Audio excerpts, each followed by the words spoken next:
एक IAS officer बनने के बाद भी अगर उसकी मां बृहस्पतिवार को सिर नहीं धोती है तो उससे ज्यादा अनपढ़ कोई और हो सकता है। हमने ज्ञान तो अर्जित किया, उस ज्ञान से हमने नौकरियां तो ले ली, उस ज्ञान से मकान तो सुंदर बना लिए क्योंकि पैसा अच्छा कमा लिया, लेकिन आज भी महिलाओं का सिर नहीं धुलवा पा रहे। ये अज्ञानता है, ये अविद्या है और ये ही दुख है। अगर कोई महिला बृहस्पतिवार को सिर धोले तो बुखार हो जाएगा। मेरे पास एक बच्चा आया, मैं स्कूल भी चलाता था। उसने गले में बहुत सारे काले पीले धागे बांध रखे, तवीज बांध रखे। चौथी क्लास में बच्चा पढ़ता था।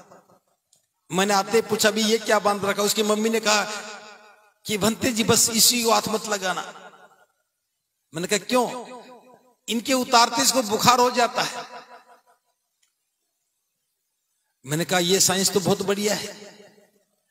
मैंने उसी के सामने कैंची से काट करके मैंने कहा कि आज के बाद बिल्कुल बुखार नहीं उतरेगा क्योंकि मैंने काटा है।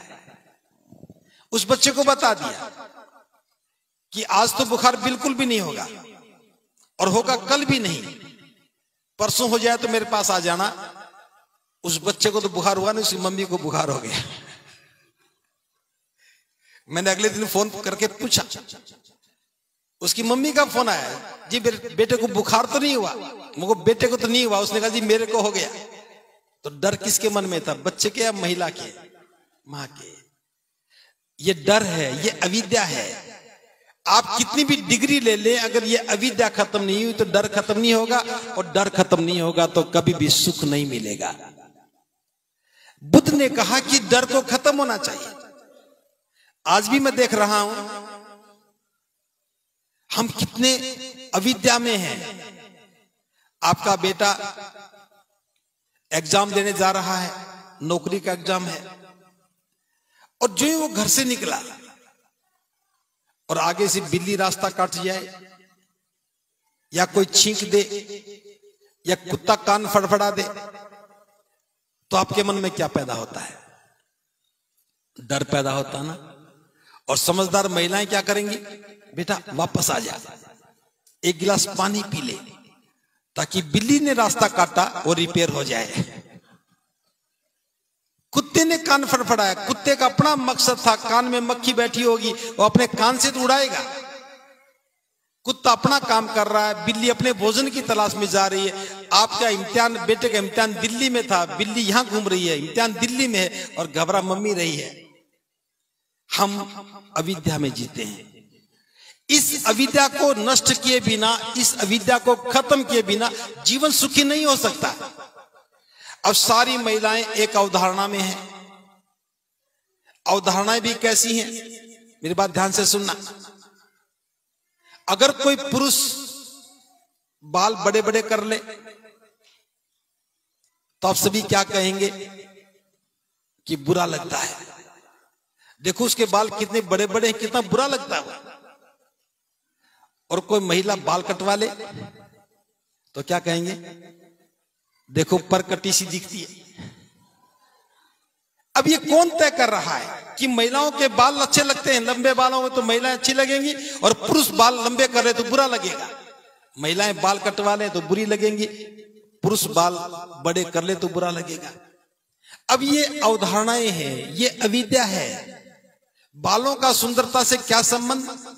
अगर बालों का सुंदरता से संबंध होता तो पुरुष भी लंबे लंबे बाल रखते, और हम तो बिल्कुल भी नहीं रखते। लिस्ट में हमारा नाम तो कभी भी नहीं आ सकता।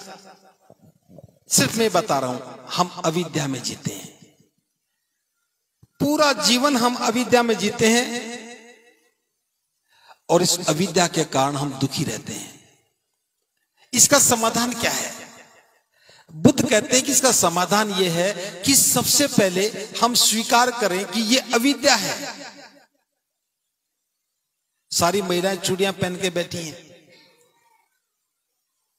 पढ़ाया गया कि चूड़ी पहनना कायरता है, लेकिन महिलाओं को समझाया गया कि चूड़ी सुहाग है।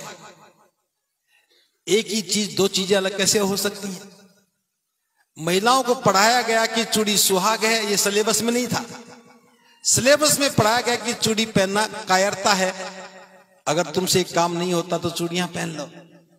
अब सारी महिलाओं ने चूड़ियां पहन ली, और सबसे अच्छी बात उनके जीवन साथी ने पहनाई। अब यहां मंच के लोग नारे लगाते हैं, आज तो नहीं लगाए, कहेंगे कि बौद्ध धर्म की क्या पहचान, क्या बताते हो? मैं बोल रहा हूं, दोबारा बोलना, बौद्ध धर्म की क्या पहचान? बिल्कुल, बुद्ध ने यही कहा है कि मानव मानव एक समान है, लेकिन हम क्या समान हैं? अगर एक समानता का भाव है तो आज सभी उपासिकाएं मेरा कहा मान लें। आपने 4 चूड़ियां पहन रखी हैं तो 2 अपने जीवन साथी को पहना दो, मानव मानव एक समान।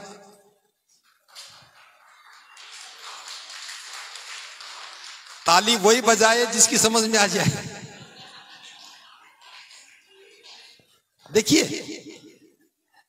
बुद्ध का दर्शन बड़ा व्यवहारिक है। एक बात समझ में आ जाए तो जीवन की सारी बाधाएं टूट जाएं। हम कितना अविद्या में हैं। शादी तय हुई, पहला उपहार होने वाले पति की ओर से चूड़ियां मिली, चूड़ियां मिली, स्वीकार कर लिया, कोई बुरी बात नहीं है, कम से कम आधी चूड़ी लौटा ही देते। क्या पति का सुहाग नहीं होना चाहिए? क्या सवाल नहीं पूछना चाहिए? अगर चूड़ी पहनना सुहाग है तो पति बिना सुहाग के क्यों घूमे? या तो चूड़ी एक उनको भी पहना दो, या अपने उतार के खुट्टी के टांग दो। अगर मैं ये कहूंगा तो पता क्या होगा? घर में झगड़ा शुरू। हर महिला कहेगी, अरे तुम्हारी चूड़ियों क्या हो गया, हाथ बड़े बुरे लगते हैं। अब हाथ बुरे लगते हैं, ये अविद्या है। पुरुष चूड़ी पहन ले तो लोग क्या कहेंगे, अरे तुम्हारे हाथ बुरे लगते हैं, ये अविद्या है। इस धारणा में बंध जाना ही अविद्या है, प्रज्ञा नहीं है। हम कितने पढ़ लें, धारणाओं से नहीं लड़ पा रहे।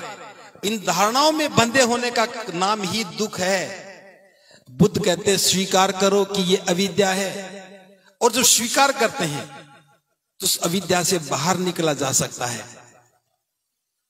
और अविद्या से बाहर निकलने के लिए बुद्ध ने मार्ग बताया, मैं आज नहीं बता पा रहा हूं क्योंकि लंबा समय हो जाएगा। जब हमें लगेगा कि ये कायरता है, जब हमें लगेगा कि बिल्ली ने रास्ता नहीं काटा, बिल्ली तो अपने मकसद से जा रही थी, मैं अपने मकसद से जा रहा हूं, बिल्ली का मेरे रास्ता काटने से क्या संबंध? कुत्ते ने अपना कान फड़फड़ाया तो अपनी मक्खी उड़ा रहा था, मेरे पास भी अगर मच्छर काटेंगे तो मैं भी प्रयास करता हूं, उसका मेरे काम से क्या संबंध? हम निर्भय हो जाते हैं। जितने भी मन में डर हैं हम निर्भय हो जाते हैं, और निर्भय होंगे, जिस क्षण हम निर्भय हो जाएंगे उस क्षण हम खुश होंगे, और जिस क्षण हम खुश होंगे उस समय बुद्धि निर्मल होगी, और जब बुद्धि निर्मल होती है तब व्यक्ति सुख अनुभव करता है। बुद्धि का निर्मल हो जाना ही सुख है। और बुद्धि निर्मल होने के बाद हम जो भी निर्णय लेंगे वो निर्णय भी सही होगा, और निर्णय के लिए जो प्रयास करेंगे वो भी सही होंगे, और परिणाम जो आएगा वो भी सही होगा। वो सम्यक संकल्प हो गया। सम्यक दृष्टि बुद्धि का निर्मल होना है, और सम्यक संकल्प उस क्षण में बुद्धि की निर्मलता के साथ जो निर्णय लिया, जो प्रयास किया, उसके परिणाम बेहतर आए, बुद्धि की निर्मलता और बढ़ जाती है। ये प्रज्ञा है। ये पाठ हमसे छूट गया। जीवन को श्रेष्ठ बनाने के लिए हमें प्रज्ञा में जाना चाहिए था, और हम ज्ञान की बात करने लगे। ज्ञान क्या है? जानकारियों का संग्रह ही तो ज्ञान है। आप मुझसे पूछो कि पानीपत का युद्ध कब हुआ, हो सकता मैं ना बता पाऊं। मुझसे पूछो कि प्रकाश की गति कितनी है, हो सकता ना बता पाऊं। वो जानकारियां हैं, मेरे पास नहीं है, नहीं हो सकती। लेकिन जीवन को श्रेष्ठ बनाने के लिए, अविद्या को तोड़ने के लिए, अविद्या का नाश करने के लिए, प्रज्ञा में जाने के लिए हो सकता है कि मैं मार्ग समझा पाऊं। तो बुद्ध का धम्म सीमाओं में नहीं है कि महिला के लिए अलग बात है तो पुरुष के लिए अलग बात है, ऐसी कोई बात नहीं। कुत्ते के कान फड़फड़ाने से, बिल्ली के रास्ता काटने से जिसके मन में डर पैदा हुआ, चाहे पुरुष है चाहे महिला, वो अविद्या में है। हमें इन बातों को समझने के लिए प्रयास करना चाहिए। जिस दिन महिलाएं समझ जाएं, अविद्या से दूर हो जाए, आप देखना उस दिन कोई ताकत नहीं जो आपके मन में भय पैदा कर दे। हम किसी के बनाए हुए सिद्धांतों से जीवन जी रहे हैं, अपना कोई सिद्धांत नहीं है। महिलाएं सूट और साड़ी पहनेंगी और पुरुष पैंट कमीज पहनेंगे, ये धारणा किसके मन में है? अब किसी महिला को कि आप भी पैंट शर्ट पहनो, ओके नहीं जी मैं कैसे पहन सकती? किसने कहा? ये अविद्या है। बुद्ध इस अविद्या को तोड़ते हैं। बुद्ध कहते हैं वस्त्र का काम शरीर को ढकना है, जो अच्छा लगे सो पहनो, लेकिन पुरुष साड़ी नहीं पहन सकता। महिला संकोच करती है, वैसे पहना पहनने में लड़कियां पहन लेती हैं। अभी समय बदल रहा है और बदलेगा, लेकिन सबसे पहली बात हमें अविद्या को दूर करना चाहिए। बुद्धि निर्मल हो जाए तो धम्म समझ में आ गया, किसी की भी हो जाए